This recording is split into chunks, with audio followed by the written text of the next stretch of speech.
পাহাড়িরা বলতেছে বাঙালিরা থাকতে পারবে না, সেনাবাহিনী থাকতে পারবে না। তার মানে বাঙালিও চলে আসলো, সেনাবাহিনীও চলে আসলো। ওরা কি লুলুপপ খাবে?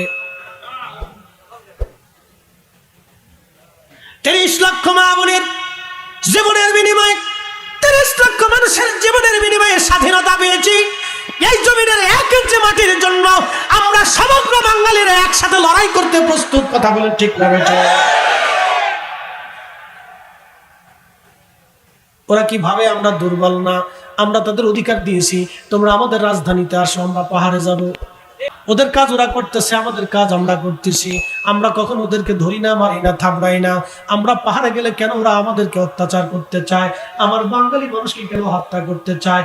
1984-তে নিরাপরাধ 284 জন বাঙালিকে ওরা নিরাপরাধ ভাবে গুলি করে করে হত্যা করলো, জবাই করে করে। সেই দিন থেকে ওরা আমাদের বিরুদ্ধে লেগে গেল। আজও পর্যন্ত পাহাড় অশান্ত ওরা